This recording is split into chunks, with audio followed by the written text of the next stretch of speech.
मथुरा में कंस के अत्याचार दिन प्रतिदिन बढ़ते जा रहे थे। आकाशवाणी ने उसे चेतावनी दी थी कि देवकी का 8वां पुत्र उसका वध करेगा।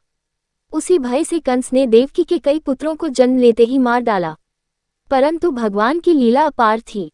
8वें पुत्र के रूप में श्री कृष्ण का जन्म हुआ और वासुदेव उन्हें गोकुल ले आए, जहां नंद बाबा और माता यशोदा के घर उन्होंने बालकृष्ण के रूप में अवतार लिया।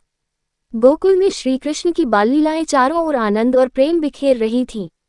नन्हे कन्हैया की मुस्कान, उनकी चंचल आंखें और भोला चेहरा पूरे ब्रज को मोहित कर रहा था। पर मथुरा में बैठा कंस चैन से नहीं बैठा था। उसने निश्चय किया कि किसी भी तरह कृष्ण को मार डालेगा।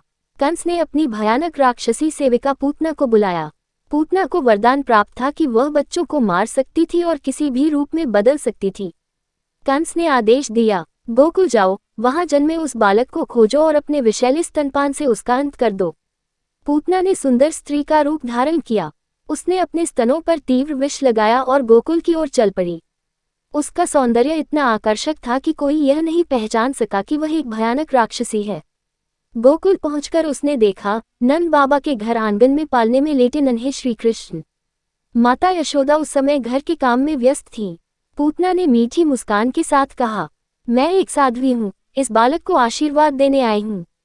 माता यशोदा ने उसे देवी समझकर सम्मान दिया और श्री कृष्ण को उसकी गोद में दे दिया। पूतना ने तुरंत ही कृष्ण को अपने विषैले स्तनपान के लिए पकड़ लिया। लेकिन ये कोई साधारण बालक नहीं था, ये स्वयं परमेश्वर श्रीहरि विष्णु का अवतार था। जैसे ही श्री कृष्ण ने पूतना का स्तन पकड़ा, उन्होंने केवल दूध ही नहीं बल्कि उसका प्राण भी खींचना शुरू कर दिया। पूतना दर्द से तड़प उठी। वह अपनी असली राक्षसी रूप में आ गई। उसकी चीखें पूरे गोकुल में गूंज उठी, छोड़ दो, छोड़ दो। परंतु अब बहुत देर हो चुकी थी। भगवान कृष्ण ने अपनी लीला दिखाई। नन्हे बालक के रूप में उन्होंने पूतना के सारे पाप और प्राण खींच लिए। कुछ ही क्षणों में पूतना धरती पर गिर पड़ी। उसका विशाल राक्षसी शरीर कई योजन तक फैल गया। गोकुल के लोग भयभीत होकर दौड़े। माता यशोदा और नंद बाबा घबरा गए। उन्हें डर था कि कहीं उनके लाल को कुछ हो न गया हो। पर जब उन्होंने देखा, श्री कृष्ण शांति से पूतना की छाती पर लेटे हुए मुस्कुरा रहे थे, जैसे कुछ हुआ ही न हो। गोकुल में हर्ष और आश्चर्य की लहर दौड़ गई। सभी समझ गए कि यह कोई साधारण बालक नहीं बल्कि स्वयं भगवान है। देवताओं ने आकाश से पुष्प वर्षा की। ऋषि मुनि और ब्रजवासी भगवान की इस अद्भुत लीला को देखकर नतमस्तक हो गए।